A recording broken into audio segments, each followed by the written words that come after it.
Hello everyone, Andrew here, and in today's display video I am going to be talking about something rather interesting because these are things that you don't find too much information on when you search them on the internet, and in fact, when you search for these things on the internet, it's really debatable exactly what the heck they're called. Some people call them trolleys, some people call them push carts.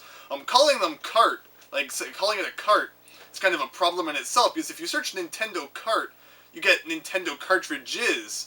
But when I see these things, the first thing I think of is, a push cart.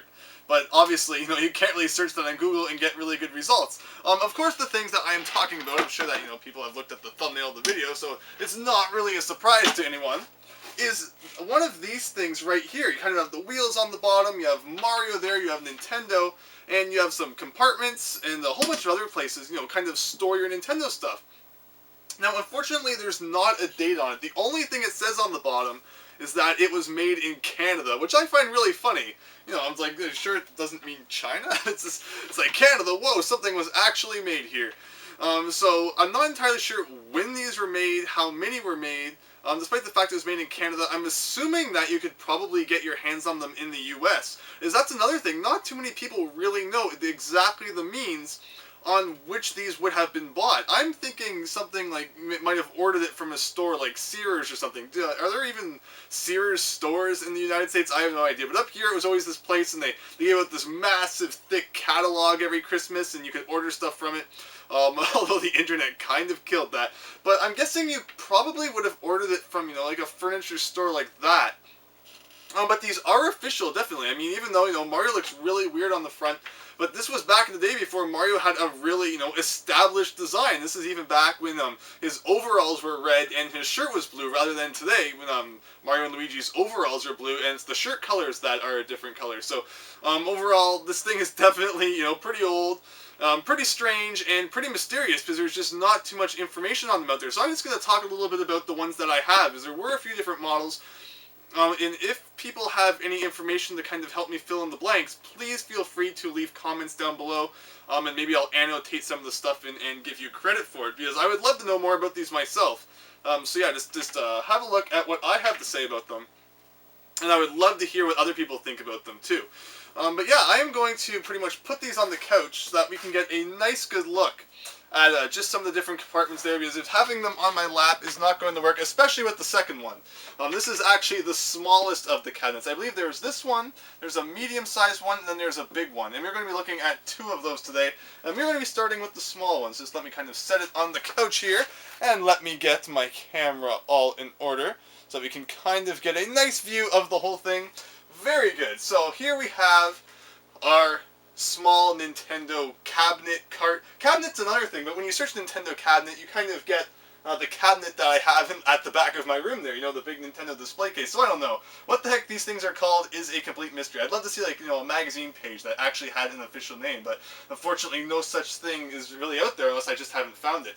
But so you have this whole thing here, based on Mario's design. You can definitely assume that, it was made back in the NES days, so assuming that, it makes sense that an NES fits perfectly on top here. So, not really, the whole thing in there. And of course, that's another thing. The magnet, it's old, it's kind of weak.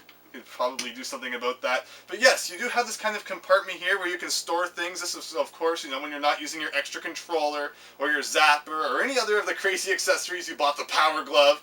You can kind of shove them in there and, get them out of sight so that you're not embarrassed because you bought the power glove. Down here, you have a whole bunch of places to put your games, and this is perfect for storing your boxed games, actually, because you can actually put 4 boxed games in a row down here, and if that would stop falling down, it would be absolutely perfect. It perfectly fits 4 boxed games, just like that. And of course, if you chuck the boxes out, cartridges fit in there just fine as well. So that's really neat. The back is open, so I mean, if you put your console here, it's not like you need to worry about the wires or anything, not having a place to go. They all kind of come out the back. And yeah, this is pretty much just perfect for, if you have a small TV set up somewhere and you don't have anywhere to place your NES, just, grab one of these things, wheel it into your room, put all your games on the bottom, all your accessories inside, set your NES on top, and you are good to go for a little while. So that is actually really neat. And I think this thing's pretty cool. Unfortunately, I don't have, it's really cool to collect, but when you have, everyone these days has big setups in front of their TV. Most people do anyway. you know, you'll have your Xbox on there on one shelf, and the PlayStation on another shelf, and some retro consoles on another shelf. So this doesn't have a super massive amount of use for a lot of people, but it is still a really, really, really cool, you know, kind of retro piece to have, especially since mine's in pretty nice shape. You will see, unfortunately, some of them where, you know, this picture has started to peel, and the Nintendo's chipped off, and some of the bars at the bottom will be destroyed. But this one is actually being kept in very nice shape. And you will be it's very surprising to hear that, considering I have this to show if I move these out of the way. When you look at the fact, I don't know how well it will show up. You look at the top, I only paid $3.03 for this at Goodwill. Now, unfortunately, they had to write that right on it with their, like, you know, their dumb crayon. That's what they do at my Goodwill. They write on things. Like, if something's complete in the box, instead of putting a sticker on it, they'll just write right on it with some kind of crayon thing, which is really annoying. But hopefully I'll be able to get that off and not damage it too much, but you cannot complain about something like that for 3 to 3. And yeah, this magnet, it definitely does not, it sticks a little bit, but even the, you know, the slightest nudge will cause it to go over the edge. But it could be worse. It could definitely be much, much worse. So that is kind of the smallest variation of this Nintendo cart cabinet, pulley thing, whatever on earth you want to call it.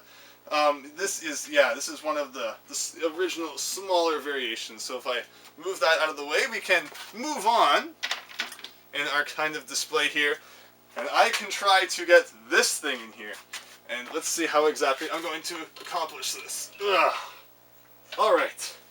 This is the bigger one. And as you can kind of see, if I compare it, I'll fix the camera in a second actually. Let me just kind of work this out. I want to make sure the wheels are all very nice, not getting destroyed or anything like that. Everything is nice and even.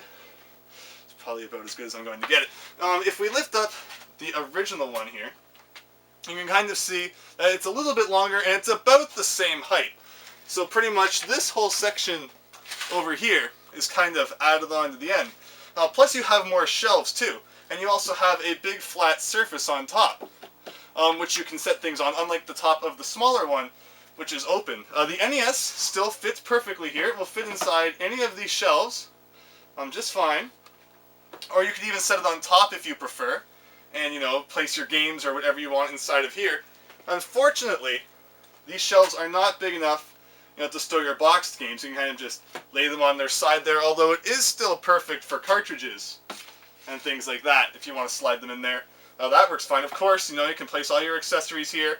You can place your NES here. These things definitely were not made with the Super Nintendo in mind, I think anyway, because of course, you know, the NES works great because it's a front loader, but you could definitely never put a Super Nintendo in one of these shelves, because you'd never be able to, you know, push the game in and pull it out and have enough room for all that. Of course, you could place the Super Nintendo on top, though, and why did that have to fall over? You could, of course, place the Super Nintendo on top, which would work perfectly, and that's definitely one of the things that I really like about this, is that you do have kind of, you know, all the shelves and stuff here, but you also have that big room on top too, if there's things you want to place up there. So this one's a lot more versatile than the small one, because I mean, you place your NES in one of these things, you can even place, like, you know, a Super Nintendo and a 64 on top, and you're good in that regard. But if we open this thing up here, which has a much better magnet, I must add, open that up, we have 2 more shelves inside there, and they are really deep. And these shelves are cool, because these ones are actually good enough. If you want to put your boxed games in there, you can line up quite a few. And there's even enough room where if you really wanted to, you could almost put 2 boxed games in front of each other. So yeah, there is a lot of room inside of these 2 shelves here. And again, you know, shove your Power Glove in there so your friends don't know you have one. Yeah, so you pretty much you can hook up all your controllers. The back is still open, so you don't need to worry about any of the cords, you know, going absolutely nowhere. And yeah, this is just another really cool thing. The shelves are not really changeable. I mean, it looks kind of like it, but I definitely don't think I would ever try to pull them out. It definitely does not seem like they're changeable. I don't know too much about it. Actually, no, that's a lie. That's completely a lie. The shelves are actually very changeable. Andrew is the biggest liar, and you should never listen to him. You know, you can just pull the pegs out and switch them. I don't know what I was saying there. I'd even done this earlier, but for some reason, since the NES was on, I'm like, oh, the shelves aren't coming up. But then I'm like, oh, Andrew, it's just one of those brain farts that you always have. So there you go. The shelves are even adjustable if you really want them to. This is the height that they were when I got them. I don't know if when you got this thing you had to assemble it yourself or if it would have already been together. I know shelves are usually in pieces, but then again, it's not like this whole thing that would have been required to put together. So these probably just came included. Maybe. I honestly don't know. Someone who got one of these for Christmas billions of years ago, please help us out in the comments. But overall, yeah, that's just kind of a quick overview of this. So you can change the shelves. This is pretty much the ideal height, though, because I mean, any higher and you have a lot of trouble with your NES here. I mean, you could probably move it up one more, but then, you know, when you lift up the kind of lid there to put your game in, you'll have some issues. So this is pretty cool. And this shelf does not go any lower. There's no more kind of peg holes lower than that. So it's not like if you did move it lower, you would be able to get your boxed games in there. So yeah, you're kind of stuck there. Although I guess if you moved it up, you could put your boxed games here. But just put your boxed games in there. They fit perfectly fine. But anyway, I think that is just about all that there is to note about this version of the shelf. Again, it's not super great, you know, for consoles other than the NES unless you place them on top. And I mean, why wouldn't you? There's no reason to just leave the top absolutely bare. But yeah, I think that that is most of what there is to note about this. I'm going to take these out here. Yeah, you know, it's a really great place to put all your accessories. So, you know, you don't just have all your controllers laying around. Even when you're done playing your NES, just put your controller in there. And you won't get all that cord clutter like people are always saying I have when they watch my room tour. I know that my cords are a mess. I'm sorry. It's so hard to keep them organized. I would love to do a thing where I only have the, you know, the controllers plugged in when I'm playing the games, but, you know, that would be in a perfect world. And I forgot to fix the camera because, you know, who really unplugs their controller every time they are finished playing video games? But yeah, I think that is just about it. These cabinets are really neat. I might as well pick up one more, you know, show it just for fun. It's like this. Ugh. Lots of lifting in this episode. This is my workout for the year. No, so, I mean, they're really, really neat. And again, I mean, Mario looks pretty weird on the front, but again, they're old. Before Mario was like, you know, he had his design like he has on the front of Super Mario Bros. 3. So, that poses the question. I mean, these were probably made a few years, you know, before Super Mario Bros. 3, or were they made around this time, and they were just lazy, so they went with Mario's old design? I have no idea. Because like I said, finding information on these things is very difficult. So if anyone, you know, knows the secret link to the website with all of our mysteries solved, please help me out with that, because I would really appreciate it. But otherwise, I just wanted to give everyone a sneak peek on what the heck these things look like. And so yeah, if you want, you know, while you're out, well, you might just come across something like this. I can't believe they only charged $303. Because, I mean, anything that says Nintendo, you'd instantly think either A, they'd charge a ridiculous price for it, or B, they would run to eBay. But these things aren't even that common on eBay. Which, I mean, when something's like that, you definitely know that it is pretty cool. So keep an eye out for these. You just never know when one might turn up at your flea market, at your Goodwill. Someone's chucking one out at the side of the road. So I definitely wanted to make this video just to show everyone that these things do exist and that they are pretty cool. Unfortunately, you know, when you have a big gaming setup, they're not the most useful, but they're definitely a very, very, very cool piece of retro history. And I am very happy to have these two. Like I said, I think that there is a third one that's kind of in between these two. Although, again, information is so hard to find that I'm not 100% sure. But yeah, definitely keep a lookout. And I hope that you enjoyed this quick look at these things and just how cool they kind of are. So, thanks for watching. Hope you enjoyed. And I hope to see you next time for something different. So thanks, and see you later.